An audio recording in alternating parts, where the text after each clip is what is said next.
El nombrado ministro de Gobernación propone declarar terroristas a las pandillas para incrementar la presión en contra de estos grupos delictivos. ¿Es esta la solución? Ese es el tema de la noche. Participe con la etiqueta SF Mara Terrorista. A continuación los dejo con la nota.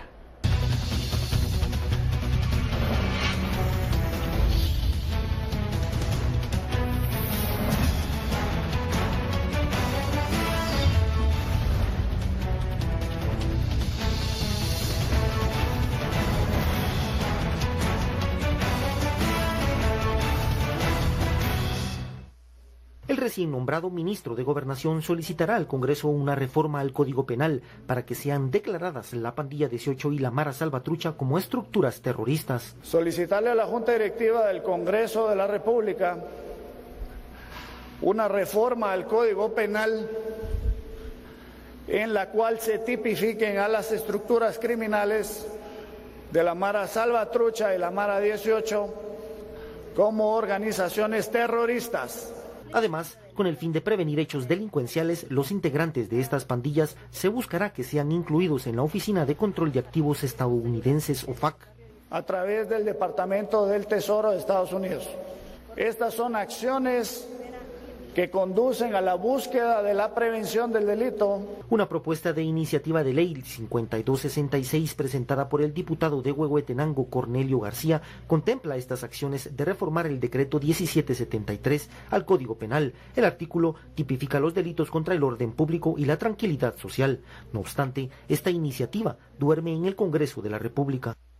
Bienvenidos a Sin Filtro, la etiqueta de la noche SF Mara Terrorista. Hablaremos de esta propuesta del ministro de Gobernación Degenhardt de calificar ya a los grupos de pandillas como terroristas. ¿Es esta una solución viable y qué cambiaría en el escenario para combatir a este flagelo? La etiqueta de la noche SF Mara Terrorista. Envíe sus comentarios y opiniones. Damos la bienvenida a nuestros analistas, Philip Chicola y Estuardo Zapeta. Muy buenas noches. Buenas noches. Buenas noches. Hay que aclarar que este era un tema que se nos había quedado en el tintero por todas las cosas que han ocurrido en el Congreso de la República. Más adelante hablaremos de un audio que ha estado circulando del diputado Felipe Alejos, pero la primera media hora es para tratar este tema de las pandillas y la propuesta del ministro de Gobernación de cambiar ahí algunos nombres que pueden incluso fortalecer en algunos casos el combate a las pandillas, háblese Mara MS y la pandilla del barrio 18.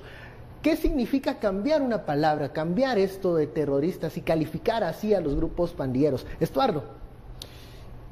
Ahí, vamos a ver, la lógica ha sido siempre que la ley que tenemos, con la ley que tenemos se puede combatir a las maras. Pero las maras tienen características muy, muy especiales.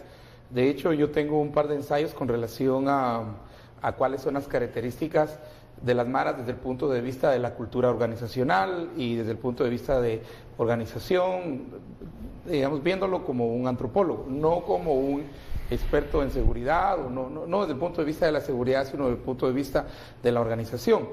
Por ejemplo, ya tienen un sistema propio de reclutamiento, tienen comunicación propia, tienen jerarquía, tienen una meritocracia, han generado, por ejemplo, territorio, tienen formas de financiamiento, tienen como 14, 15 cualidades en las características que los conforman como un grupo que va más allá de simple y sencillamente crimen organizado, ¿verdad?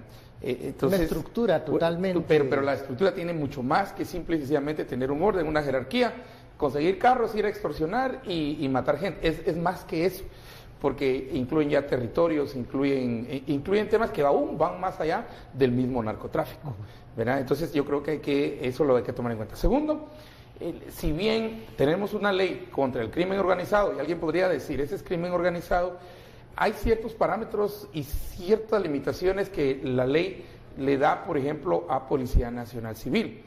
De hecho, la elevación de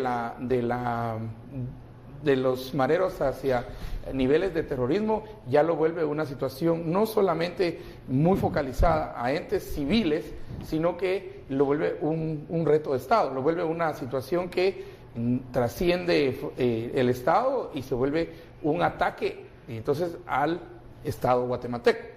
Eso ya cambia también la forma de ver. Y tercero, Creo que a nivel internacional, y me refiero en primer lugar a lo más cercano que es el Triángulo Norte, El Salvador y Honduras, estamos en una situación bastante similar y complicada, pero precisamente anoche el presidente de Estados Unidos, Donald Trump, mencionó 5 veces a la Mara Salvatrucha, el MS-13, ¿verdad? La MS-13, y hasta llevó a padres de víctimas, de niñas que fueron víctimas de la Mara Salvatrucha.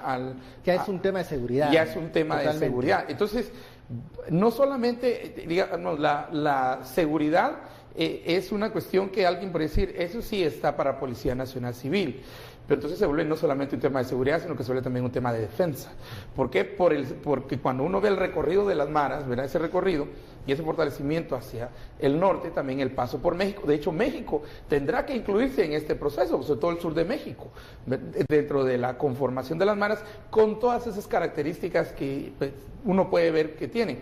De hecho, es sorprendente que a donde se mueven, por ejemplo, en cárceles, los mareros, se mueven también los clanes familiares. Chimaltenango es el ejemplo que yo siempre pongo, porque cuando cambiaron de cárcel a mareros de la capital a Chimaltenango, las familias de los mareros se fueron a conformar colonias en Chimaltenango alrededor de la cárcel de Chimaltenango, y eso los mismos chimaltecos lo pueden decir. Entonces sí tenemos que buscar un asidero legal que sea más fuerte, que tenga, digamos, que le dé más colmillo, más garra a la acción contra estos, y seguir fortaleciendo lo que ya estamos haciendo. ¿Qué podría cambiar en la estrategia de seguridad y combate en contra de las pandillas con esto que propone el ministro Degenhardt, que también pareciera como una carta de presentación luego del cambio en el Ministerio de Gobernación, Felipe? Sí, vean, creo que un punto de partida interesante para analizar este caso, a ver, creo que es un tema que da para mucha discusión conceptual, de propuestas, de definiciones, de agenda. Un primer punto de partida interesante es ir a explorar la definición de terrorismo, porque creo que hay que evaluar si el concepto terrorismo realmente engloba lo que es una pandilla o si se necesita otra cosa o algo más o diferente. Si vamos a revisar, les voy a citar dos normas. El Código Federal de Regulaciones de Estados Unidos, que básicamente, y este es de finales de los 90, define el terrorismo como el uso ilegal de la fuerza y la violencia en contra de las personas o la propiedad para intimidar o coaccionar a gobiernos, a la población civil o a algún segmento social en la persecución de objetivos políticos o sociales. A esta definición se le agrega una del Patriot Act, que es la ley que se aprueba después de los ataques terroristas del 11 de septiembre, Exacto. Que básicamente dice, terrorismo implica actividades que involucren actos peligrosos a la vida humana y que estén en violación de las leyes criminales de Estados Unidos, que sean intencionadas y que tengan como objetivo intimidar, coercionar a una población civil, influenciar la política de gobierno o afectar la conducta de un gobierno a través de destrucción masiva, asesinatos, secuestros, y que ocurra dentro o fuera de la jurisdicción de Estados Unidos. ¿Por qué les digo esta definición? Porque si se dan cuenta, el concepto de terrorismo en el mundo está muy asociado a acciones políticas. Y ahí es donde, si nos vamos a ver listado de organizaciones terroristas en el mundo, el listado de organizaciones terroristas, por ejemplo, en el caso de América, y esto es la lista que el Departamento de Estado considera como organizaciones terroristas, están las Fuerzas Armadas Revolucionarias de Colombia, FARC, que tienen un objetivo político. El Ejército de Liberación Nacional Colombiano, también un objetivo político. Las Autodefensas de Colombia, objetivo político. Sendero Luminoso de Perú, objetivo político. Y luego, por ejemplo, organizaciones ya pues más sonadas como ETA en España, el caso del Yihad Islámico en Siria, las Brigadas Mártires Al-Qaaz en Palestina, Hezbollah en Líbano. Es decir, aplicar el concepto terrorista para una pandilla nunca se ha utilizado en el mundo. O sea, digamos que es una propuesta innovadora en ese sentido. Es decir, ni siquiera con la ofensiva sistemática que un Donald Trump está sometiendo a la MS-13, a la Mara Salvatrucha, el calificativo terrorista, con lo que implica, no se le ha aplicado a una pandilla precisamente porque pareciera que el elemento político es el eslabón que hace es falta. el eslabón que hace falta. Pero ojo, eso no quiere decir que no haya que hacer nada. Las pandillas, ya como lo explicaba Estuardo, son o constituyen lo que se conocen como amenazas de cuarta generación. Cuarta, exactamente. ¿Por qué? A ver, ¿qué es una amenaza de cuarta generación? Por ejemplo, ¿qué son los Zetas? Definime legalmente qué son los Zetas, Al Qaeda y la Mara Salvatrucha. ¿Qué son? Es una organización, es una entidad, es una empresa, es una sociedad, es una ONG. O sea, para empezar, el enemigo de los estados, sea narcotráfico, terrorismo o pandillas, hoy es una entidad amorfa que jurídicamente cuesta definirla. Segundo, son entidades que operan de forma transnacional.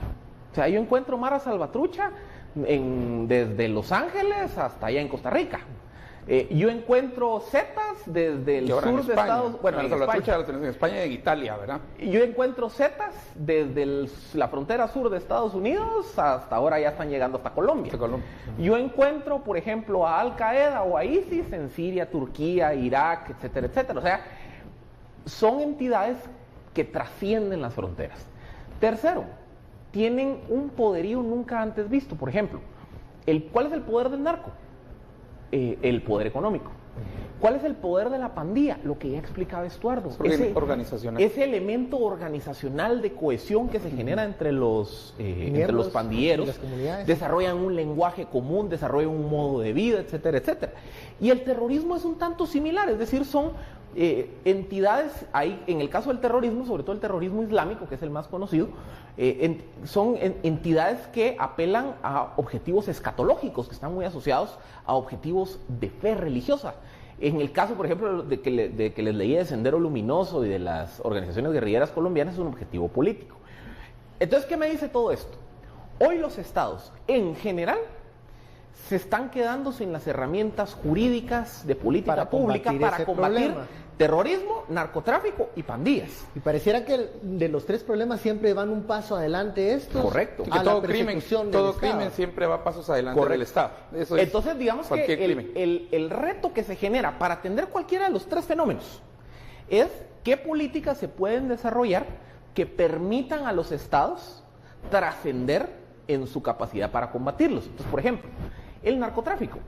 Como se identificó que el poder del narcotráfico era el poder económico, ¿cuál es el mejor mecanismo para combatir al narco? Congelar bienes. Congelar bienes, extinción de dominio. Es decir, te vamos a ir a capturar, pero vamos a ir por tus activos.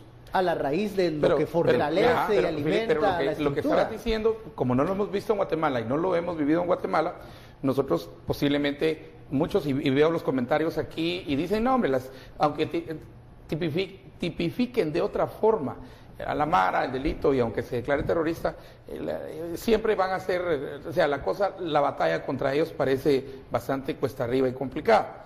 Esa es la lógica. La lógica es precisamente darle herramientas o pedir herramientas, eso es lo que ha hecho el ministro, para tener una apertura más grande. Correcto. Pero hablabas de los estados y que siempre tienen un componente político en esta guerra de cuarta generación. Verá la 4GW se llaman estas. Y ya estamos también entrando a las 5GW. ¿No descartas que en algún momento las pandillas puedan tener un objetivo político también? Bueno, no es que podrían tener. ¿Van a eso? ¿Con quién negociaron en El Salvador? Con partidos. Con partidos, pero creo que ahí mucho de la culpa fueron la de estos partidos políticos. En El Salvador tuvieron la capacidad de sentar al Estado, pues, digamos, a los entes legítimos del Estado. Y ahí es donde ya la evoluciona, ¿verdad? Cuando tenés que hablar de una tregua, de un grupo que no son soldados, que no es tu guerra convencional, tu guerra 1G, 2G, ni 3G, ¿verdad? Sino que ya es una guerra en la que un grupo organizado, con una cultura muy fuerte, sienta a los entes legítimos del Estado y hablan de tregua.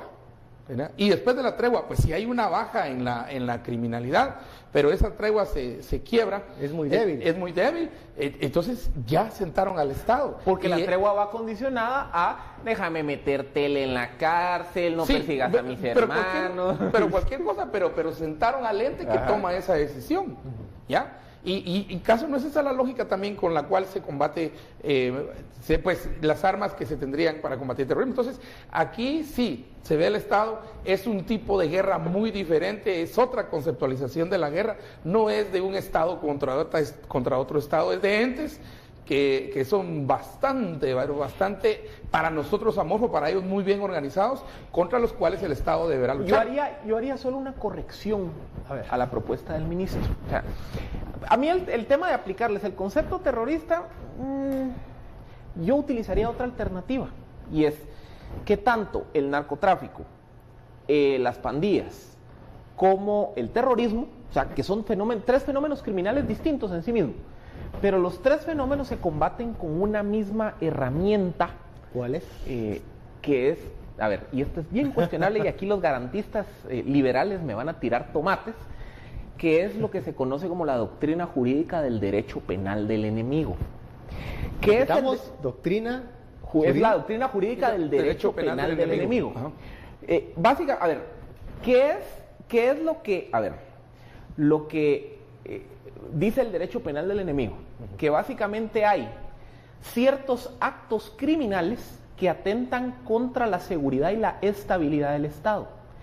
Y por ende, hay que desarrollar todo un marco jurídico que sancione conductas sin que se haya afectado un bien jurídico y que básicamente lo que se trata de hacer es darle herramientas a los órganos de persecución que incluso trascienden o que explotan áreas grises de algunos elementos garantistas. Les pongo el caso concreto, por definición: Guantánamo. Guantánamo es el paradigma de derecho penal del enemigo. Hay acusados de terrorismo en Guantánamo que tienen 15 años de estar presos, 17 años de estar presos. De hecho, el presidente Trump anunció ayer que reabre o sigue que va a seguir ampliando Guantánamo. Va a seguir ampliando Guantánamo, ¿verdad? ¿Se les ha juzgado? No. ¿Se les ha tipificado un delito? No. Simplemente están recluidos ahí. ¿Son prisioneros de guerra? Tampoco, porque no les aplica el derecho de prisioneros de guerra. O sea, literalmente están en un limbo jurídico. ¿Y cuál es la lógica del derecho penal del enemigo ahí? Es decir, miren, los terroristas son enemigos del Estado. Entonces, todas tus garantías de debido proceso, presunción de inocencia, de presentarte ante valieron. Entonces, ese es un ejemplo de cómo una herramienta de derecho penal del enemigo puede aplicarse al fenómeno terrorista.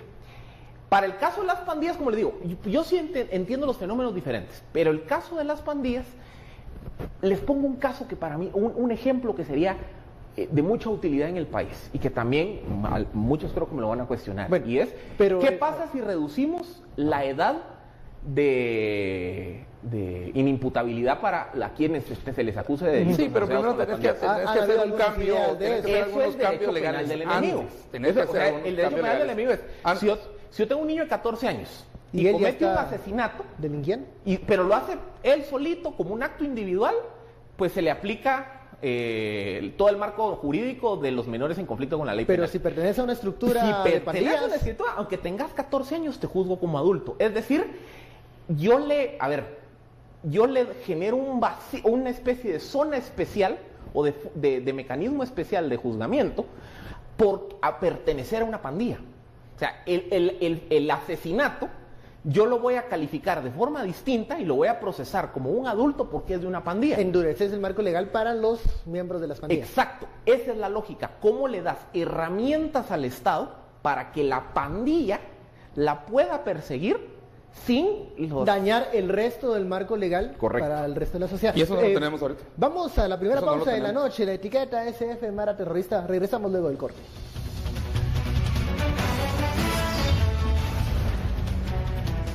Regresamos a Sin Filtro, la etiqueta de la noche, SF Mara Terrorista. Estamos hablando sobre la propuesta del Ministerio de Gobernación de calificar ya a las pandillas como grupos terroristas. Gobernación busca herramientas para combatir este flagelo. Está yendo por herramientas legales que les permitan ir un paso adelante.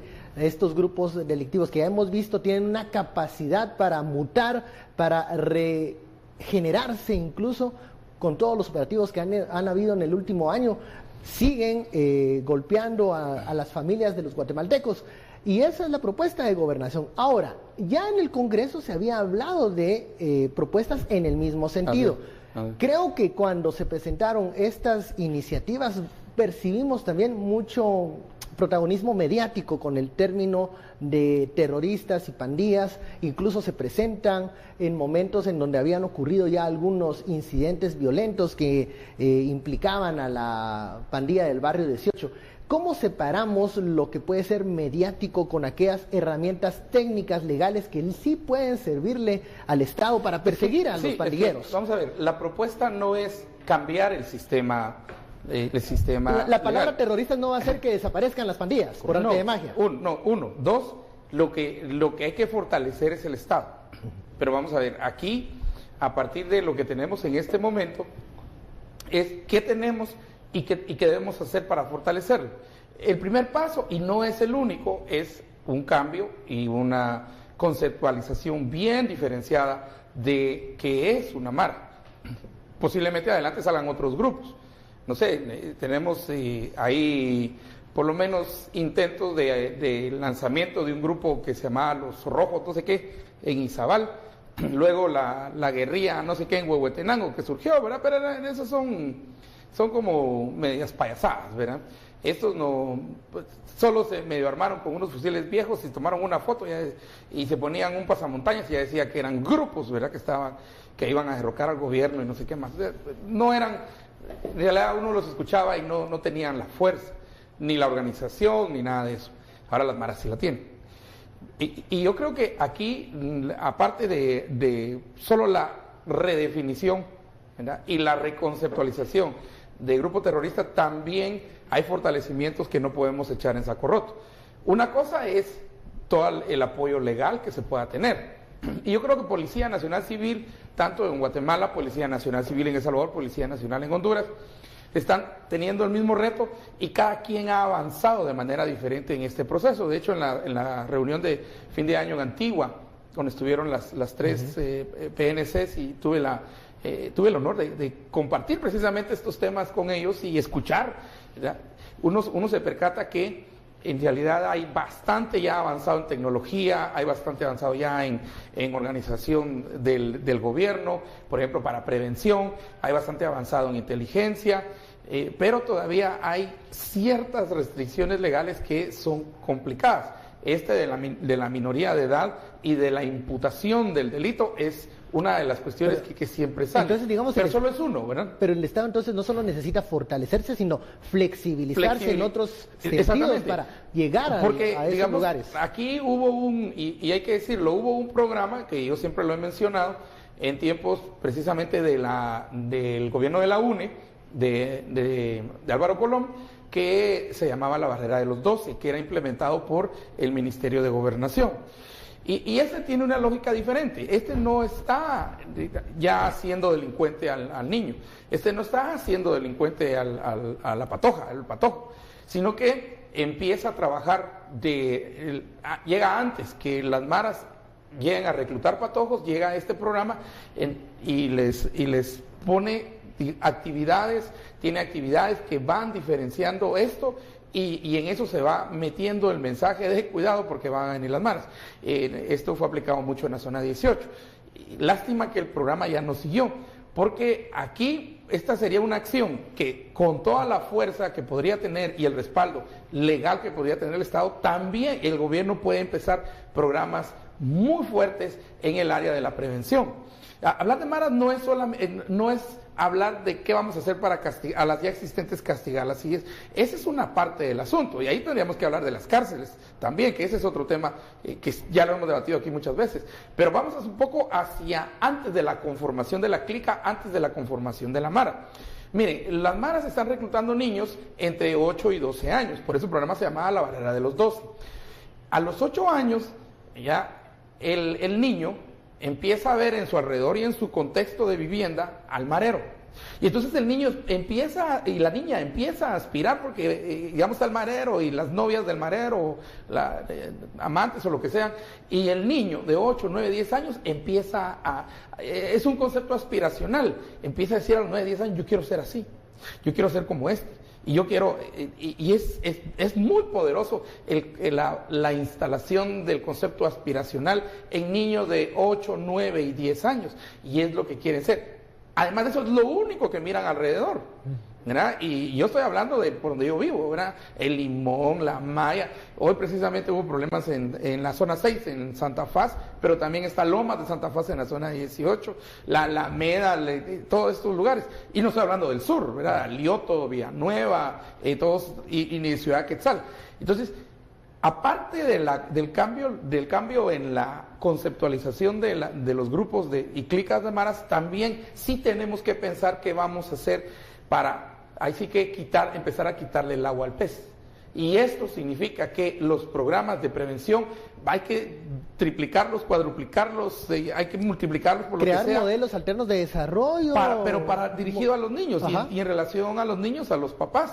Porque aquí hay que hacer todo, entonces un estudio sociodemográfico de dónde es que están el mayor reclutamiento.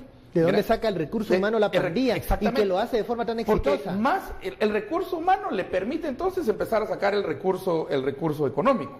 Y esos dos recursos lo mantienen. Pero ya al niño de 8 o 9 años le dicen, mira vos, anda a dejar el teléfono allá al señor de la tienda. Y es para extorsionar. Anda a dejarle el teléfono a la tortillera. ¿Qué provoca que un niño tenga aspiraciones de integrar a una pandilla? Primero porque no hay nada diferente alrededor. No hay alternativas que lo muevan lo ven para como otro exitoso. Lado. Y de este lado tenés al marero. Y de este lado tenés, yo no sé, a Maluma o a no sé qué reggaetonero.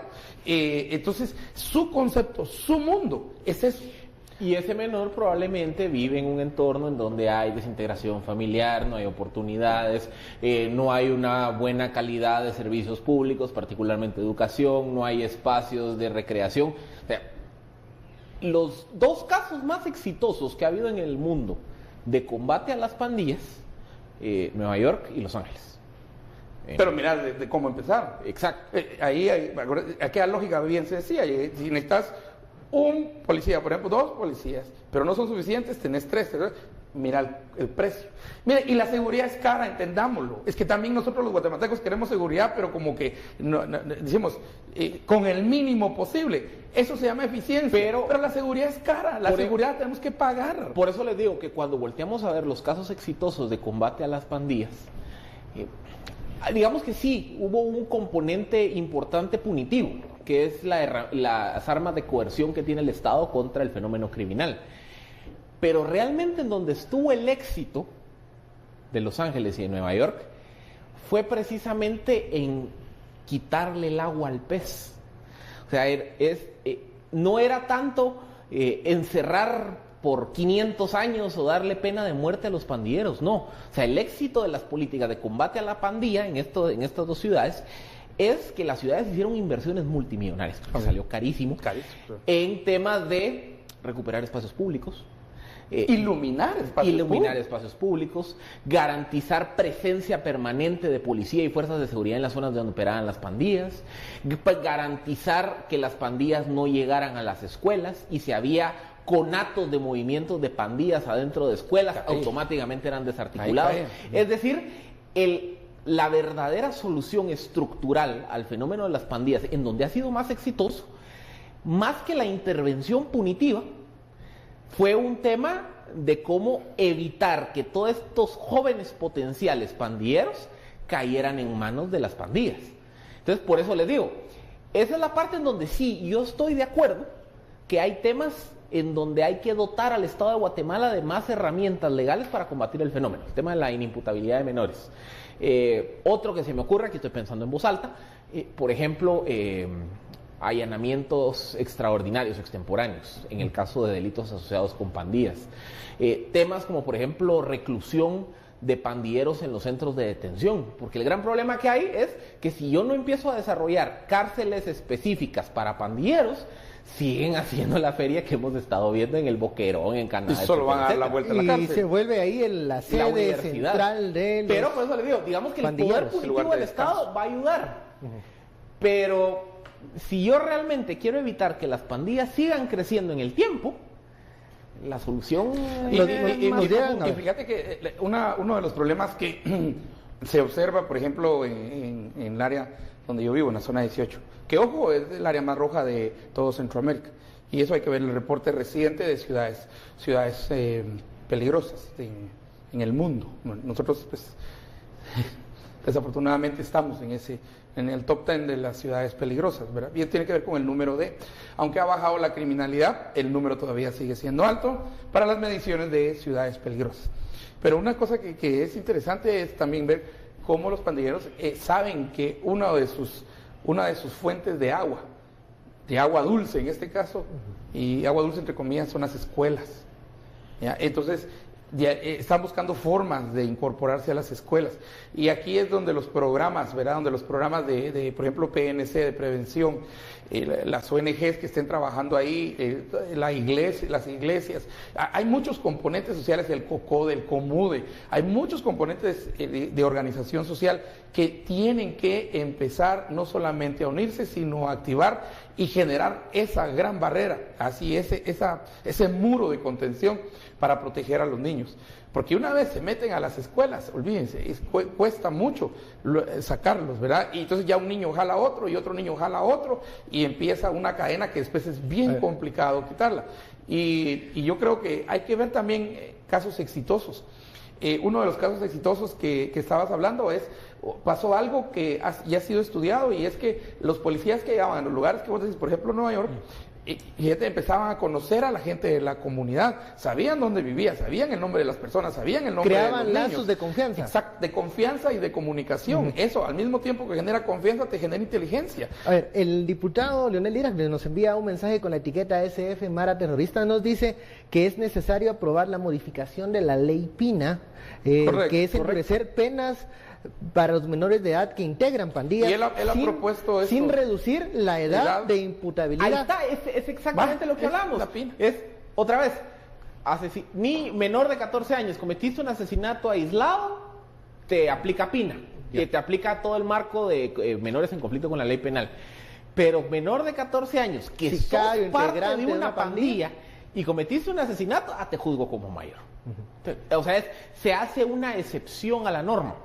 Y por eso les digo, yo creo que más que el concepto, porque otra vez, yo creo que aquí en Guatemala tendemos a estirar un poco los conceptos, pero más que el concepto de terrorista, yo creo que realmente aquí lo que hay que hablar es de un marco jurídico extraordinario para atender la capacidad punitiva del Estado frente a las pandillas. Porque el Estado está desbordado. Eso es. En esa situación. Pero también reconociendo... Necesita otras capacidades. Correcto. Pero también... eso es punitivo, eso es para castigar lo que ya pasó. Eso debe ir acompañado por un plan todavía con mucha más inversión y mucha más fuerza de prevenir que eso no suceda en el futuro. Ahorita es tratar lo que ya tenemos, pero ¿qué estamos haciendo para que eso que pasó no vuelva a pasar? Y otra vez, miren, es a los 8 años. Yo sé que me van a decir, yo sé que los papás se asustan. No, pero a los 8 las noticias años, de sicarios de 14, de 11 años. Y miren, y entrevistar a un sicario en la zona 5 de 11 años, que el que mató a este señor ahí en el barrio, en el mercado, ¿verdad? San Pedrito por ahí. Y él mismo te cuenta que ya no le da pena. ¿Y por qué? Porque ya lo había hecho, creo que llevaba 11, el mismo Patojo lo contó, creo que había matado como no sé cuántas gentes. Entonces ya la número 11 no le causa ni remordimiento, no lo ve. Esto es como una película brasileña muy buena que se llama La Ciudad de Dios. Así es, que relata toda esa dinámica social. Desde pequeño hasta cómo llega a ser el pandillero dominante de la favela más grande que el mundo, creo yo. Y entonces cómo al final se van quitan el sentimiento de que es lo primero que el marero tiene que quitar a los 13, 14 años, anda a matar a aquel, porque ese es un rito de entrada, de iniciación a la mara, a la edad que lo hace, pero no empezó a los 12, 13 años, principió a los 8. Desde que comenzó a admirar a esos pandilleros. Aspirar a llegar a ser el líder. Vamos al corte, la etiqueta SF Mara Terrorista. Al regresar, hablamos de otro tema que tenemos preparado.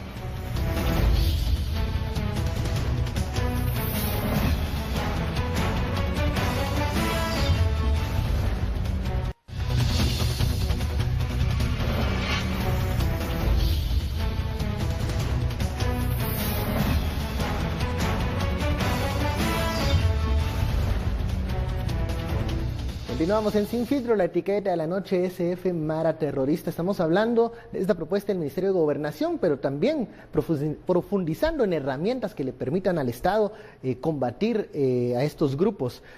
Philip mencionaba uno en el corte. Hablamos de un caso, por ejemplo, el de revisar, y que lo proponía ya específicamente, porque aquí lo hablamos muy a nivel macro conceptual, el diputado Leonel Lira, que es decir, bueno, la ley Pina, hacer la excepción que para aquellos menores que participan en pandillas, que se les pueda perseguir como adultos. Otra alternativa, por ejemplo, hablando de otra vez, más que aplicar el concepto de herramientas, la herramienta de la competencia para juzgar delitos de pandillas, por ejemplo. Los delitos de pandillas tienen la misma complejidad que los delitos del narcotráfico en cuanto a la seguridad de los operadores de justicia. ¿Qué quiere decir esto? No pensemos tanto en la ciudad de Guatemala, sino vayámonos a cascos suburbanos. Detienen a un pandillero sanguinario en Chimaltenango por posesión de droga. Ese es un delito relativamente menor. Puede pasar. Va. Pero todos en Chimaltenango saben que es un delincuente sanguinario. Lo que pasa es que la fiscalía no ha encontrado pruebas para procesarlo por algo más. Entonces lo llevan con un juez penal de turno o con un juez de instancia de Chimaltenango. Entonces cuando lo tiene ahí sentado en el banquillo de los acusados, el juez dice, a ver, me lo están acusando de posesión de droga, pero yo sé que este sí es un carnicero. Y aparte yo sé que vive en el mismo barrio donde vive mi abuela o donde viven mis amigos, mis parientes. Entonces el mismo operador de justicia se siente amenazado por la situación en la que está. Entonces una medida extraordinaria, ¿cuál sería? Que se creen más juzgados de mayor riesgo, como ocurre con los delitos de delincuencia organizada, y que los delitos asociados a pandillas, ya sea desde el pandillero que tiene 100 asesinatos en su haber o delitos relativamente menores, pero en el contexto de las pandillas, estén sujetos a una jurisdicción de mayor riesgo. Porque, ¿qué tiene la jurisdicción de mayor riesgo? Bueno, que hay más herramientas de seguridad y protección para los operadores de justicia. Ahí hay otro mecanismo para darle más poder al Estado para que el operador de justicia no flaquee ante el pandillero, que es lo que se hizo con el narcotráfico. Algo que hemos visto en el momento en donde se capturan a pandilleros es que los llevan al juzgado y muchas veces son liberados. Esto es algo que ocurre de forma recurrente. Incluso los juzgadores a veces hacen la anotación de tal vez falló algo en el momento de la detención, el parte o policial, el parte no se hizo. Hay también, creo que una improvisación al momento en que se enfrenta y se combate a las pandillas y se permiten estas áreas grises que hacen imposible mantener retenido a ese presunto pandillero, aunque todos sabemos que realmente sí lo es. Eso se está dando menos. Sí, pero algo, es algo que se ha ido aprendiendo. Sí, en el camino se ha rectificado, pero se ha dado. De hecho, ahorita no se ha dado. Que salga el último más famoso fueron aquellos que grabaron su video. Sí, pues, los capturaron y los volvieron a liberar. Y los vieron a liberar. Porque, pero si viste al final, sucedió lo que era una juez de Villanueva, de Misco. ¿Sí? Mandó pues el mensaje que por favor al MP que primero formen un mejor caso y que manden a las personas pues más aptas para presentar este caso frente a la juez, porque no ella con lo que miren, los jueces, por más que nosotros digamos o nos sintamos mal por ello, o nos enojemos con los jueces, el juez lo único que tiene frente a él o ella es las pruebas. Y esto es el MP. Entonces, aquí estás martillando en otro punto. Al MP también hay que fortalecerlo en términos de cómo se formulan las acusaciones, digamos, contra un pandillero, que es de una naturaleza bien... ¿Qué pasa si es menor de edad? ¿Cómo se va a atender? ¿Cómo se va a imputar? Y esa es la relación. Acuérdate que al final es una cadena de justicia, ¿verdad? No son círculos separados. Hay una continuidad en la cadena de justicia, que al final, desafortunadamente, termina en la cárcel. Y en la cárcel, ahí debería terminar, pero regresa otra vez a la sociedad, y eso es lo que nosotros hemos estado pensando. Pero aquí preguntan qué es la ley Pina. La ley Pina es la ley de protección integral a la niñez y a la adolescencia, es de 2003. ¿verdad? Y están preguntando también acerca de la película, se llama La Ciudad de Dios. Es una película brasileña, ganó muchos premios y es la conformación precisamente de un grupo de mareros, escrita por un periodista, el guión lo escribió un periodista, era en un área y cómo al final la guerra entre ellos mismos se autodestruye. Algo que se puede, digamos, un ejemplo que se vive en muchos países. Y cómo la comunidad se queda en medio de la guerra de los dos grupos, ¿verdad? Y eso es lo que estamos en nosotros. Porque al final, ¿cuál es el objetivo, la meta última? Es la protección de la ciudadanía, que precisamente todas las leyes antiterroristas en Estados Unidos y todo, ¿qué es lo que buscan? La protección de la ciudadanía civil. Entonces, una transformación en la normativa, que eso lo tiene que hacer Congreso.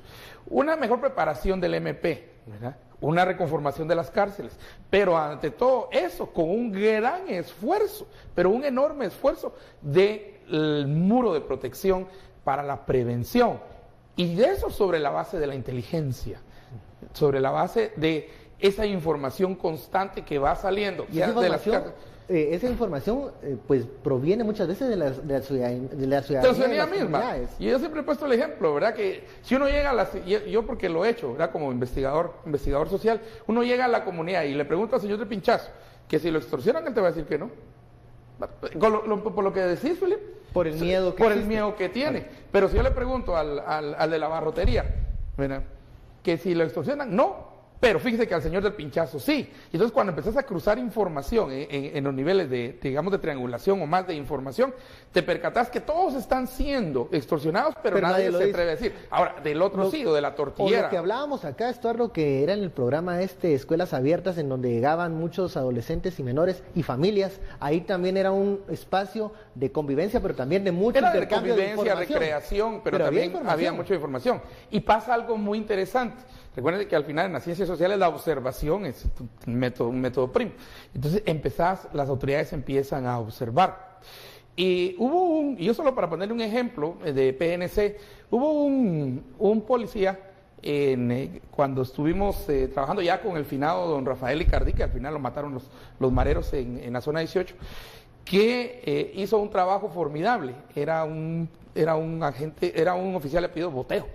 Y toda la comunidad en realidad tuvo mucho apoyo porque él también respondió muy bien a la comunidad y él se conocía a todos los patojos, se conocía a las familias, por el Aro de Limón, de La Maya, de todas estas colonias que son no rojas sino corintas, ¿verdad? Coloradas, y empezó un programa. De ahí lo cambiaron y el programa hubo otro Policía Nacional Civil cuando cuando había menos tecnología, que lo que hizo era fotografiar a los mareros. Les tomaba, creo que 2 fotos, pero era para pura identificación de tatuajes. Entonces, hizo un dossier, que yo no sé dónde está el dossier, supongo que la policía lo ha de tener, pero ese habrá que digitalizarlo y tenerlo presente. Ahora se utiliza mucho la huella, porque ya tenemos nosotros el sistema AFIS, que es muy eficiente y es muy bueno a propósito, y esto lo tiene PNC. Pero entonces llegaba un marero y te podía dar el nombre falso. Pero cuando decía, se parece al marero, y llegó a juntar miles de fotos de mareros. Era una base de datos. Era una base de datos muy rústica, muy primitiva, muy artesanal, lo que usted quiera, pero funcionaba. Entonces él decía, este es el marero tal. Iba a ver ahí, cabal, era el marero tal. Entonces sí hay una identificación. Y yo creo que podemos hacer cosas. La tecnología permite ahora, versus lo que se hizo hace años atrás, nos permite hacer identificaciones, cámaras de identificación y todo eso, pero eso es punitivo. Mi pregunta grande siempre será, ¿qué estamos haciendo en lo preventivo? En la prevención. Bueno, llegamos a este primer tema al regresar, porque ya me dice producción que tenemos que ir al corte. Tenemos el audio filtrado del diputado Felipe Alejos, en donde hace un llamado a la unidad a sus bases y a sus seguidores y también a otros congresistas. Entérese qué dijo el diputado Felipe Alejos de lo que puede ocurrir mañana en el Congreso de la República. Volvemos luego de la pausa.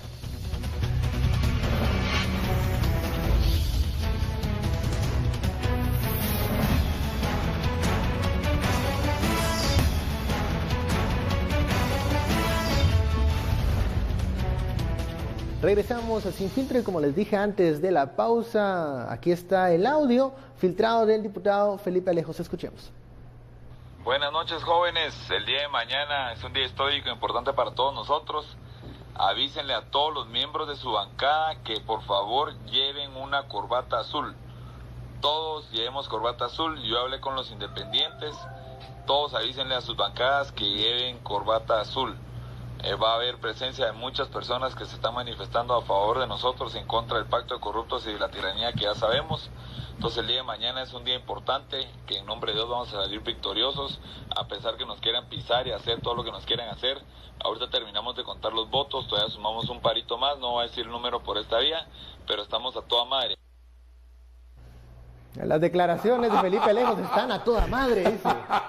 Están a toda madre, dice el diputado Felipe Lejos. Este audio que se filtra, en donde, bueno, ya usted escuchó el mensaje y la invitación que hace para portar mañana de forma muy orgullosa una corbata azul. Hay que estar pendientes quienes llevan corbata azul, el dress code dirían por ahí en algunas invitaciones de fiestas. Pero momento, o sea, el audio se filtró y redes sociales, muchas opiniones se dieron, y bueno, se da también un comunicado del diputado Felipe Lejos ya luego de esta reacción. Ahí lo tenemos en pantalla, el comunicado en donde él reacciona a esto, a esta publicación y filtración del audio. Dice en el tercer punto, el audio no era para el público. Bueno, nos dimos cuenta, alguien de los suyos lo filtró. Hasta ahorita. No nos habíamos dado cuenta. Ningún reportero llegó y le puso Olviden el audio, olviden el audio, por favor. No sé qué tanta unidad tiene en su grupo el diputado Lejos, pero fue uno de los suyos el que filtró el audio. Pero bueno, vuelvo al punto. Y no necesariamente de los suyos, porque empieza diciendo, ahí le avisan a los muchachos de sus bancadas. O sea, vemos. Era masivo.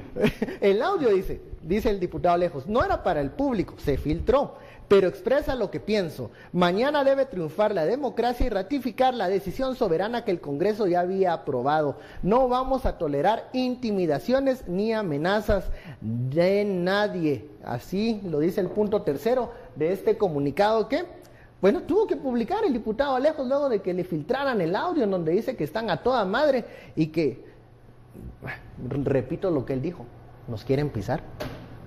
Así llama él a estos uy, qué boquita. Déjeme, Dios mío, yo solo estoy repitiendo lo que el audio. Uy, televidente, castíguenlo.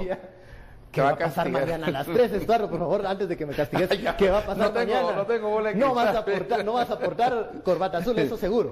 Mañana no corbata azul. Corbata azul. Esto es lo que se viene para mañana. Primero miremos que él va de primer vicepresidente, ¿verdad? Es una decisión sabia que él quiera repetir en la Junta Directiva. Ya lo decía desde principiando la semana, decíamos que él va a insistir y pero va a lo buscar inteligente un tipo es que de tu grupo quede en Junta Directiva. Pero sí. Si él insiste en querer otra vez ser vicepresidente. Y por eso yo voy a los diputados que tienen que tomar una decisión.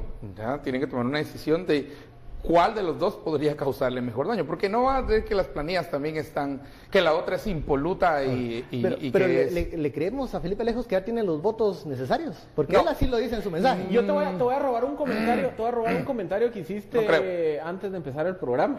¿Y quién filtra eso? Desde la misma filtración ya se ve que hay fisuras. Ahí se ve que hay un quiebre en esa alianza legislativa. Y fíjate que no tiene los votos por una razón sencilla. Si los tuviera, no hubiesen enviado este audio. Este audio es un grito desesperado que dice, no tenemos los votos, así que los queremos mañana. Este audio nos recuerda al cuarto de guerra de Manuel Valdizón, cuando ya sabía que estaba difícil pasar a segunda vuelta, pero él instó a sus bases a votar y a salir todos juntos, y otra vez, a movilizarse. Si se dan cuenta, es el mismo modus operandi. Es cuando... Y ojo, cuando era Valdizón nadie andaba diciendo, ¿cómo se llama? Nadie andaba hablando de teorías de la conspiración en el 2015. Pero cuando fue el caso de Valdizón, recordemos, misma dinámica. En ese caso se había planteado una solicitud de antejuicio contra Edgar Barquín por el caso de Chico Dólar. Eventualmente Edgar Barquín, cuando se sienta en el banquillo de los acusados, lo termina aceptando. Pero en ese momento, ¿qué decía Valdizón? Es que aquí nos quieren quitar la elección por vías no democráticas, y es que aquí están transgrediendo la institucionalidad. O sea, eso era lo que decía Valdizón en el 2015. O sea, el discurso siempre se repite. Conste que todavía en la mañana se pueden desbandar las planillas. ¿ya? Mañana puede... Esto puede cambiar en 15 minutos. No, acuérdate que en política 24 horas, larguísimo plazo, no largo, larguísimo plazo, 24 horas. Principios fundamentales de la política, todo es negociable. Todo es negociable, ¿verdad? 24 horas, largo plazo.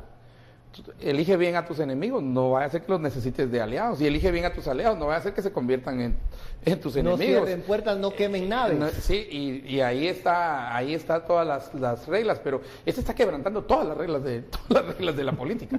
Está eligiendo mal a tus enemigos, está eligiendo mal a sus aliados, pero es porque es un grito desesperado y hay que leer no el texto, sino el subtexto. Aquí el subtexto es, no tenemos los votos, me estoy ahogando, sálvenme. No tengan miedo. Ustedes no tengan miedo, pero yo estoy casi que orinado y otra cosa del miedo, ¿verdad? Y sobre todo, mañana los quiero, ¿verdad?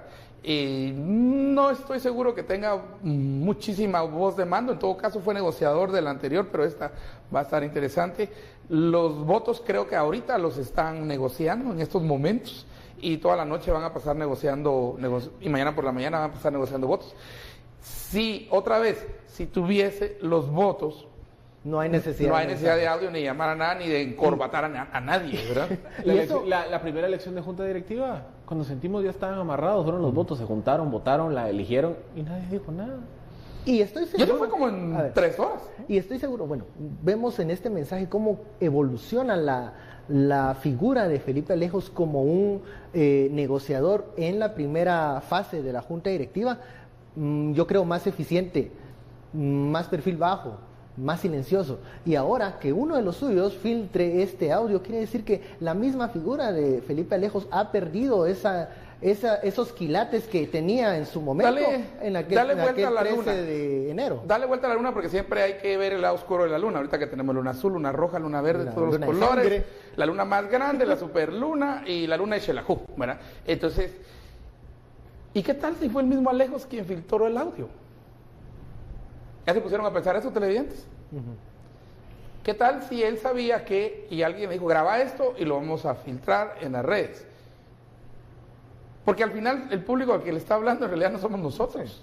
Nosotros no votamos ahí, y en realidad no votamos, sino que es a un público que está votando y a gente que pudiera influir en esos que van a ir a votar.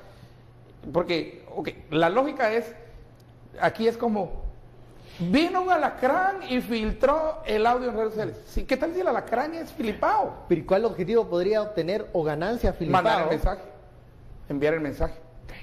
Yo otra consideración. Yo sí creo que dentro del Congreso de la República, por lo menos de los diputados que han adoptado una posición antilucha contra la corrupción, por ponerle una categoría, yo veo 2 grupos. Están los grupos de diputados que ya sienten que el agua les llegó al cuello. O sea, y ellos sí tienen un incentivo de, como que fuera en el póker, irse all-in en este esfuerzo por echar para atrás la lucha contra la corrupción, sacar a la CICIG. Es decir, se comprende, digamos. Porque digamos que ya es un grupo que ya el agua le llegó al cuello. No tiene nada que perder. Y ahí, por ejemplo, entran muchos de los diputados con procesos de antejuicio. El mismo Felipe Alejos, yo creo que ese fue el efecto de la semana pasada para acá. O sea, estamos viendo que hay efectivamente un grupo de diputados que voltea a ver a Arístides Crespo, a Julio Juárez y a todos los diputados que han apresado en los últimos 2-3 años y dicen, yo no quiero eso, ¿ves? Pues como yo no quiero eso, ¿qué me queda? Ir a la guerra y sacar los sables y sacarlo con todo. Pero en medio de todo, yo sigo pensando que hay un grupo bisagra, por ponerle alguna forma, que no necesariamente tienen el agua al cuello. O sea, que están tranquilos. Y que, a ver, que están montados en la alianza anti-CICIG por otras razones. Ahí las podríamos enlistar otro día. Pero, a ver, ese grupo que no tiene el agua al cuello, me imagino que muchos deben de estar preguntando, a ver, ¿realmente es lo mejor que ya alguien que esté señalado con un antejuicio empezando a caminar, se siente como vicepresidente del Congreso? O sea, incluso yo puedo apostar que hay de esos diputados que todavía no están en esa condición de decir aquí hay que poner toda la carne al asador porque si no voy a terminar como Arístides Crespo, que la deben de estar dudando. Porque también, a ver, Si uno de los argumentos que se cuestiona en el Congreso es ¿por qué estás poniendo personas tan cuestionadas como en ese momento era Galdames, Alejandra Carrillo en la junta directiva, cuando pudiste haber puesto a menos peores? Ahorita lo mismo se deben de estar preguntando, y es bueno, y de verdad queremos realmente enviar ese mensaje de que nos vale gorro un antejuicio. Por eso les digo, yo sí creo que hay fisuras ahí adentro de diputados que no necesariamente deben de estar 100% convencidos de la idea de que Felipe Alejos va en la... Correcto. En la plantilla. Correcto, pero por eso te digo, mira, el diputado que va a votar mañana está pensando cuál de las dos le podría hacer menos daño o cuál podría poner en peligro todo el trabajo que va a hacer para la reelección este año.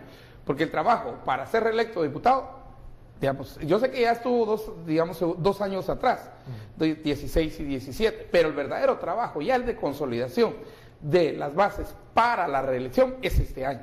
Ya el otro es solo de ir a votar y reelegir a cualquier sistema que tengamos y dependiendo de los cambios a la ley electoral y de partidos políticos, pero sea nominal o sea en cuchumbo o sea en lista o la fórmula de Hond, lo que sea, no importa, tiene que consolidar. Entonces, ¿quién de las dos planillas le hace menos daño? Una tiene a Orlando Blanco. Ya dijimos aquí que ninguna de las dos es niño de primera comunión. Ninguna de las dos. Las dos tienen sus clavos enormes. Pero posiblemente la que más bulla está haciendo es la de Filipao, porque era la que estaba. Y ahí surgió la duda de si iba o no iba. Ahora ya sabemos que sí va. De hecho, mandan aquí los precios del apartamento, no sé qué, de Filipao, y preguntan si eso es con qué dinero. No lo sabemos, yo no lo sé. Tendría que investigarlas, sí, tendría que investigar otros, ¿verdad? Eso no es una cuestión que habría que ver a partir de el uso de. Y ojo que este es una persona pública, es un diputado, pues. Entonces, pues sí, tienen que hacer una presentación de bienes y todo esto. Pero regresando a esto, el diputado va a decidir, y esos que vos decís están tranquilos, están pensando en su reelección, posiblemente se vayan por la que menos daño, y fíjense que la planilla que menos daño le haga a un diputado no es necesariamente, digamos, la que parecerá la más pacífica y todo esto. Y aquí puede ser que la planilla que más bulla genere dentro de ellos mismos y a donde van a clavar A, B, C y D, y que va a ser esa junta directiva, entre más esté la atención sobre la junta directiva, menos va a ser la atención sobre Entonces, un diputado también valora eso, valora esa posibilidad que mientras el lío esté en aquel lado, yo sigo fortaleciendo y consolidando mi posibilidad de reelección en las elecciones 2019. Entonces, no es que necesariamente la de Montenegro sea la que represente mejor. Puede ser que la bulla y los gritos y lo que está generando también le sirva mucho al otro, porque entre más bulla aquí, más silencioso pasa. Ahora, mañana hay también que estar atentos a 3 de la tarde, ¿verdad? 3 de la tarde, que presenten, luego de que se rechazó un recurso de ampliación que presentó el Congreso de la República ante la Corte de Constitucionalidad, entre otras cosas, los magistrados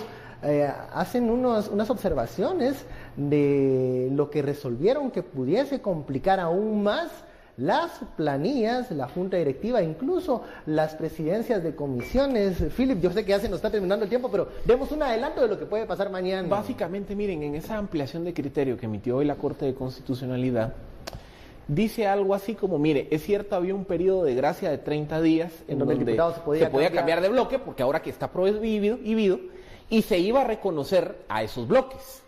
Pero después la Corte dice lo siguiente: pero eso no exime que a esos diputados no les aplique la prohibición del artículo 50. ¿Cuál es el artículo 50? El que prohíbe integrar junta directiva. Pero por asociación implicaría también presidencia de comisión.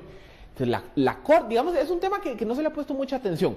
Yo cuando leo ese razonamiento, me parece que la Corte está diciendo no tránsfugas. Punto. Ya si te pasaste en el periodo de gracia o después... No, léelo bien, porque ahí lo que la Corte está diciendo es, mire, después del 25 de febrero, no lo está diciendo. Está la Corte, no, en la primera, en la no, pero es que estoy leyendo la ampliación que salió hoy. La ampliación de hoy. No te está diciendo que tránsfugas, no. Está diciendo que hay que ver los tiempos. Hoy no te lo está diciendo. ¿Qué es lo que le aplicaron a Carrillo? Hoy. Esa es la ampliación de hoy. Ajá. Esta norma hace referencia a la solución que el legislador sopesó para resolver un aspecto fáctico y armonizarlo con hoy. en materia de la lucha contra el transfugismo, al establecer la posibilidad para que un diputado que hubiera renunciado al partido político que lo propuso pudiera integrarse a un bloque legislativo dentro del plazo de 30 días establecido para este fin. Va, te está diciendo, está. 25 de febrero, 25 de marzo. Eso ya lo habíamos visto en la resolución. O sea, está diciendo, si te cambiaste en esos 30 días, te voy a reconocer el cambio.